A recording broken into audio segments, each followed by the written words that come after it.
Hai guys, selamat datang di videonya Dira Natania. Jadi gue bener-bener baru banget sampai Tokyo dan ini bulan Juni dan sekarang Tokyo panas banget. Kemarin itu sampai ada berita kalau nggak salah sampai 35 derajat guys. Padahal ini masih bulan Juni. Dan peak summernya itu masih bulan Agustus, jadi nggak kebayang akan sepanas apa. Dan sebenarnya ini udah kedua kali gue datang ke Tokyo bulan Juni ini. Jadi yang pertama itu kemarin ada kerjaan bareng sama Itoen. Kalau misal kalian belum tahu, Itoen itu salah satu brand teh yang paling terkenal di Jepang. Kalau misal kalian ke Jepang, kemana-mana tuh pasti ada Itoen. Mulai dari convenience store sampai supermarket besar tuh pasti ada Itoen. Dan di daerah Jakarta juga udah lumayan banyak ya teh Itoen. Mungkin teman-teman juga udah pernah cobain. Dan di video kali ini gue tuh pengen banget sharing kayak cerita-cerita aja sih tentang pengalaman trip kemarin gue itu. Jadi gue lumayan selain kerja itu lumayan muter-muterin Tokyo juga. Gue ke daerah-daerah yang terkenal seperti Shinjuku, Shibuya, terus Harajuku. Pokoknya gue iterin semuanya. Dan satu hal yang gue notice adalah orang asingnya bener-bener banyak banget. Kayak dari berbagai macam negara berkumpul semua di Tokyo ini gitu. Ini signifikan banget karena tahun-tahun sebelumnya gue datang ke Tokyo tuh memang sih banyak orang asing, tapi nggak sebanyak tahun-tahun ini, khususnya setelah pandemi. Gue jadi penasaran, ada apa sih sebenarnya di balik itu? Kenapa sih semua orang mau ke Jepang akhir-akhir ini tiba-tiba? Tapi seperti biasa, ini cuma opini pribadi aja. Kalian boleh setuju, boleh enggak, bebas. Atau misalnya kalian punya opini lain, boleh tulis di kolom komen, nanti kita diskusi bareng. Gue suka banget bacain komen-komen dari kalian soalnya. By the way, gue bener-bener baru nyampe hotel banget. Dan dari tadi gue bingung kayak ada suara apa ya. Ternyata karena hotel gue tuh di Kabukicho, di daerah Shinjuku gitu. Dan ini malam minggu, jadi ternyata lagi ada acara di depan hotel. Gedung depan gue ini namanya Kabukicho Tower. Dan di bawah itu tuh lagi banyak banget orang kayak acara, entah itu live atau apa deh gitu. Pokoknya pada nyanyi-nyanyi gitu deh. Jadi mohon maaf banget kalau misalnya ada suara-suara orang nyanyi ya di background. Anggap aja BGM. Oke, alasan paling pertama yang bikin sekarang Jepang lagi populer banget menurut gue adalah Yen Yasu. Jadi Yen itu artinya adalah yen, Yasu adalah yasui atau murah. Yen lagi murah banget. Seperti kalian mungkin tahu juga akhir-akhir ini yen tuh kayak per satu rupiahnya 103, 102, bahkan nggak ngelewatin 107 gitu loh. Padahal waktu dulu gue datang ke Jepang itu yen masih 137, masih tinggi banget. Disclaimer dulu, gue bukan expert dalam finance atau keuangan lain-lain. Gue cuma mempelajari sedikit aja apa yang terjadi di dunia ini dan di Jepang ini. Jadi kenapa bisa Yasu ini itu karena suku bunga Amerika ternyata guys. Jadi gampangnya begini nih, gue bikin sangat simpel, semoga tidak salah ya. Karena Amerika itu negara yang besar banget dan dolar itu kan kayak mata uang seluruh dunia, dia banyak banget orang pakai dolar gitu kan. Karena di Amerika itu inflasinya gila-gilaan banget, harga barang semuanya pada naik. Jadi, yang dilakukan oleh bank di Amerika itu adalah menaikkan suku bunga supaya orang-orang gak bisa pinjam uang. Bukan yang gak bisa sih, maksudnya orang yang pinjam uang ke bank ini tuh berkurang dan gak terlalu banyak uang yang dipakai sama masyarakat untuk belanja-belanja gitu. Otomatis nanti kan demand atau jumlah permintaan barang itu kan jadi menurun kan. Nah, dari sini diharapkan harganya tuh bisa menurun karena demand-nya kan turun gitu. Nah, tapi karena inflasinya memang gila banget di Amerika, jadi harga memang tidak turun, tetap naik. Tapi di satu sisi di Jepang, suku bunga tuh tidak dinaikkan sama sekali. Udah kayak 7 tahunan belakangan ini kalau nggak salah, itu masih tetap sama. Jadi harga-harga barang juga nggak terlalu jauh beda, meskipun ya naiklah dikit-dikit, tapi nggak jauh beda dibandingkan inflasinya Amerika. Amerika tuh biaya hidupnya makin tahun makin naik gitu kan. Sedangkan Jepang tuh sama terus, segini terus. Nah, gap ini yang bikin Yen Yasu. Jadi orang Amerika dan negara-negara lain yang pertumbuhan ekonominya tuh lumayan pesat ya. Seperti contohnya Indonesia juga lumayan pesat. Lama-lama Jepang tuh bisa kekejar gitu loh. Makanya mungkin dari sekeliling kalian juga banyak gak sih sekarang orang yang lagi ke Jepang? Kok kayaknya semua orang pada ke Jepang gitu. Itu karena Yen Yasu ini gitu kan. Tapi kalau kita ngomongin soal murah kan banyak dong ya negara di dunia ini yang lebih murah gitu daripada Jepang bahkan. Tapi kenapa banyak banget masyarakat sekarang yang pilih ke Jepang? Itu ternyata ada alasan lain, dan salah satunya adalah culture-nya. Kayak kemanapun kita pergi, kita tuh bisa merasakan budaya Jepang yang sangat kental. Ini tuh bisa kita lihat mulai dari detik kita sampai di Jepang. Kayak misalnya nih, di Haneda, kalau misalnya kalian nyampe itu pasti langsung ada Lawson, atau ada Family Mart, 7-Eleven gitu kan. Nah, staff-staffnya itu dari cara bicaranya, gerak-geriknya, dengan cara dia komunikasi dengan kita, itu tuh benar-benar memancarkan budaya Jepang banget, dan agak berbeda dengan belahan dunia lain gitu loh. Terutama mungkin ya untuk orang-orang Amerika kali ya, karena ternyata turis paling banyak sekarang tuh dari Amerika. Kemudian Jepang tuh menurut gue lumayan pinter bikin tata kota sih, karena dibikinnya tuh compact banget. Kayak misalnya kalau ambil contoh Tokyo, meskipun ini kota besar banget, banyak banget bangunan-bangunan pencakar langit, tapi kita masih tetap bisa melihat budaya di tengah-tengah kota besar ini. Seperti contohnya kalau kalian ke Sensoji atau Asakusa, di sana tuh daerah yang shrine gitu, bener-bener budaya Jepangnya masih ada sampai sekarang. Dan di sini juga banyak banget pertokoan yang menawarkan experience gitu, kayak kaligrafi, bikin ocha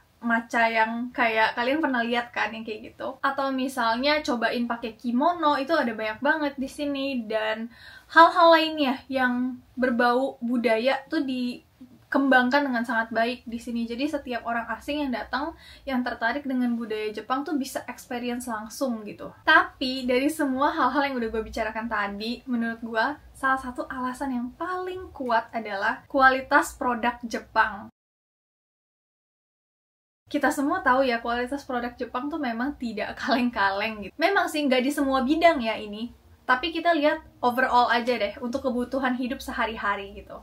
Mereka barang-barangnya tuh memang kualitasnya tinggi-tinggi. Nggak cuma barang sih, makanan juga misalnya. Di sini kalau kita even kayak ke convenience store gitu, ke 7-Eleven atau Family Mart atau apapun itu gitu ya, kita bisa lihat misalnya onigiri itu dibungkus dengan sangat rapi, dimakannya gampang. Lalu produk-produk lainnya juga kita nggak perlu gunting untuk bukanya. Dan even kayak jelly-nya, jelly yang kalian tahu kan, jelly biasa tuh yang dibuka dari atasnya, mereka tuh bikin supaya itu jelly nggak ada air yang tumpah ketika dibuka. Karena ketika kita buka gini kan kadang-kadang ada air yang tumpah-tumpah ke jari kita kan, jadi lengket gitu. Nah, mereka tuh develop supaya itu airnya nggak ada, jadi bisa benar-benar jelly aja. Hal-hal kecil seperti itu tuh diperhatikan banget, dan ini menarik wisatawan. Nah, ngomong-ngomong soal kualitas produk ini, kemarin tuh gue ada pengalaman ke kebun teh yang dirental oleh Itoen. Ini di daerah Shizuoka gitu, dan gue belajar banyak banget dari mereka. Lalu, karena gue dari Hokkaido kan, gue nginep dulu tuh semalam di situ. Kemudian besokannya kita bareng-bareng, karena ada orang-orang lain juga, bareng sama staff dan lain-lain. Kita naik mobil ke satu perkebunan teh ini. Nama tempatnya Obuchi Sasaba, dan pemiliknya itu namanya Suzuki-san. Uniknya adalah, gue kira awalnya ini tuh perkebunan teh yang dimiliki oleh Itoen langsung, tapi ternyata mereka tuh rental dari orang sekitar, sehingga orang-orang sekitar itu nggak perlu memberikan lahannya untuk orang lain kan. Jadi mereka tetap bisa develop kebunnya sendiri, dan Itoen juga bisa bekerja sama dengan mereka, jadi sama-sama win-win gitu. Kemudian gue mendapatkan kesempatan untuk bisa berbicara dengan Suzuki-san maupun dari pihak Itoen-nya.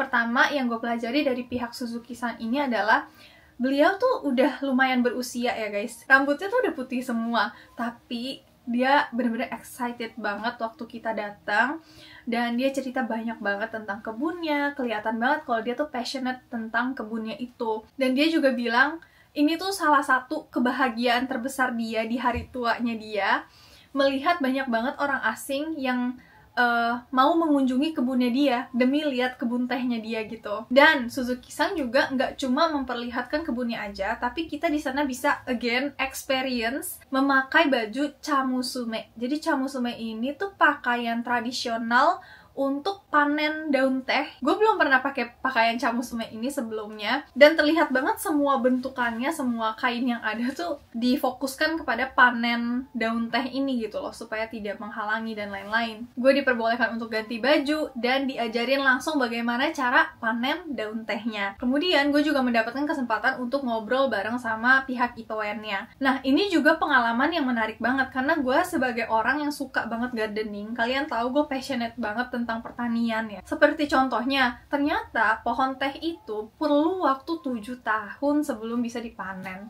Dan selama 7 tahun itu bukan didiemin aja guys, tapi benar-benar harus dirawat, dilihat hamanya, dilihat ini itunya, pokoknya semuanya benar-benar ada rules-nya gitu. Dan yang bikin tantangannya bertambah adalah ternyata Itoen itu memiliki banyak banget kebun, dan setiap kebun itu punya tujuannya masing-masing. Ada yang untuk penjualan lokal, ada juga yang untuk keluar negeri.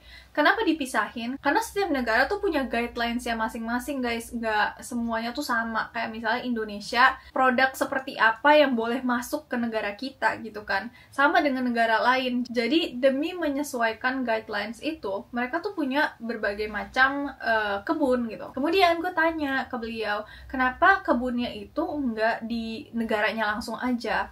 Tapi ternyata memang kualitas yang dihasilkan tuh beda, karena teknologi atau sistem untuk bercocok tanamnya itu kan di setiap negara pasti beda-beda. Jadi hasilnya itu nggak akan sama. Makanya mereka sampai sekarang masih keep perkebunannya ini di dalam negeri, dan setelah diproses baru disebarkan ke seluruh dunia. Setelah itu kita pindah ke pabriknya yang ada di Shizuoka juga, dan di situ kita bisa lihat banyak banget produk-produk Itoen yang beredar di Jepang maupun di luar Jepang. Kemudian ini tipikal Jepang banget sih, mereka tuh kalau udah mendedikasikan sesuatu dan sesuatu itu tuh lumayan populer, pasti mereka punya maskotnya. Dan si Oi-Ocha, nama produknya Oi-Ocha ini juga ada maskotnya guys. Ini gemes banget gak sih? Kemudian setelah panen daun teh dari kebunnya ini, mereka prosesnya tuh ternyata ada macam-macam. Dari satu daun teh yang sama ini, ada yang di steamnya lama, ada yang di steamnya sebentar, ada juga yang di roast, ada juga yang tidak gitu. Jadi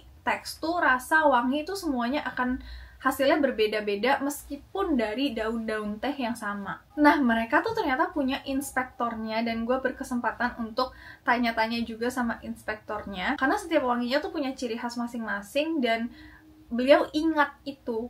Kalau misalnya ada yang nggak sesuai gitu, itu nggak akan dipakai. Jadi mereka benar-benar menjamin yang beredar di luar itu 100% kualitasnya bagus. Dan dari semua trip ini, gue akhirnya belajar lagi gitu loh, dari caranya orang Jepang mendedikasikan sesuatu, mendevelop sesuatu, membuat sebuah produk dengan kualitas tinggi itu seperti apa. Gue tuh kayak diingatkan kembali, dan gue juga mau implementasikan itu dalam hidup gue gitu. Meskipun bidang kita beda, mereka bikin teh, gue sebagai content creator, tapi gue mau apapun yang kita lakukan di bidang kita tuh harus memiliki kualitas yang tinggi. Dan semoga kedepannya gue juga bisa menjadi content creator dengan memiliki kualitas yang tinggi juga. Anyways, itu dia cerita gue hari ini. Dan tambahan sedikit, kalau misalnya kalian ada concern tentang diabetes, atau pengen hidup sehat, pengen memperbaiki lifestyle, pengen punya clean lifestyle, coba teh Itoen. Daripada kalian minum yang bergula-gula, karena gula itu sebenarnya jahat banget untuk tubuh kalau berlebihan. Dan minuman-minuman manis itu sangat tidak baik untuk tubuh. Selain bikin jerawatan, bikin gemuk juga, dan bikin penyakit-penyakit lainnya. Mendingan kalian cobain teh yang tidak ada